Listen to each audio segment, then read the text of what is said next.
እሺ እንግዲህ ዛሬ ደግሞ ጂኦሜትሪካል ኮንስትራክሽን በመጠቀም ሃው ቱ ባይሴክት ኤ ላይን ሴግመንት አብረን የምንመለከት ነው የሚሆነው። ሶ ቱ ባይሴክት ኤ ላይን ሴግመንት ጀስት ዊ ሃቭ ቱ ድሮው ኤ ስትሬት ላይን ዊች ኢዝ ፐርፔንዲኩላር ፎር ቦዝ ኢንድስ። ሶ ፈርስት ኦፍ ኦል አይ ውድ ላይክ ቱ ድሮው ዋን ስትሬት ላይን። አይ ኒድ ኮምፓስ ኤንድ አይ ኒድ ዋን ሩለር።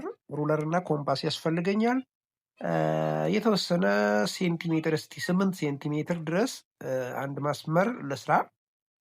ሌትስ ድራው ዚስ ላይን start from 0 up to 8. So this one is 8 centimeter long. So this is a line segment I want to locate with A and B, and I want to bisect this by using this compass. So we have to point this compass on vertice A and vertice B. A እና B ላይ በማድረግ ልክ እቺን ሰፋ እናደርጋታለን። እንትኗን መሳያ እርሳሳ ያለባትን ቦታ ሰፋ እናደርግና ከሚድ ፖይንቱ ራቅ አድርገን በዛ መልኩ ወደ ላይ እና ወደ ታች አርክ ክሬት እናደርጋለን ማለት ነው። እስኪ አርኩን አብረን ክሬት የምናደርግ ነው የሚሆነው። እንግዲህ እየተከታተላችሁ አብረን የምንሄድ ነው የሚሆነው። ሶ በዚህ መልኩ አርኩን እንስላለን ማለት ነው። ሶ በላይ በኩል እንደዚህ ካደረግን በኋላ በታች በኩልም ልክ እንደዚሁ አንድ አርክ እናደርጋለን። ተመልሰን ደግሞ በቢ በኩልም እንደዚሁ ስናደርግ ኢንተርሴክሽን ፖይንት እናገኛለን። በዚህ መልኩ በኤ በኩል ጨርሻለሁ። ዴን በቢ በኩል ደግሞ ልክ እንደዚህ አድርጌ ጀስት ወደ ላይ አሁንም አርኩን እስላለሁ ማለት ነው። ልክ ሰፋ አድርጌ እንደቀደሙ በዚህ መልኩ አርኩ ኢንተርሴክሽን ፖይንት ይኖራችኋል ማለት ነው። ስለዚህ እዚህ ጋም ጀስት we can make it like this one.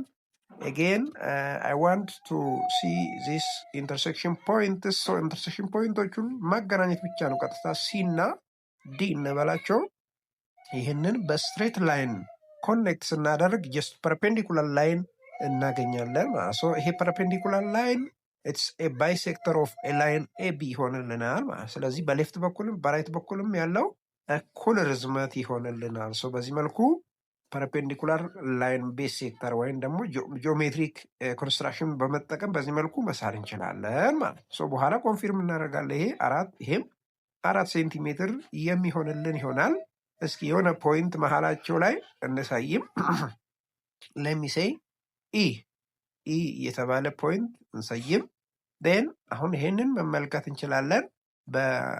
በማስመሪያችን ኮንፊርም ማድረግ እንችላለን። ተመልከቱ፣ 4 ላይ ኤግዛክትሊ 4 ላይ ነው የሚገኘው። በዚህ መልኩ በመጠቀም ላይንን ወይም ደግሞ ላይን ሴግመንትን ባይሴክት ማድረግ እንችላለን ማለት ነው። ስለዚህ አመሰግናለሁ። ለበለጠ ፎሎ እና ላይክ እያደረጋችሁ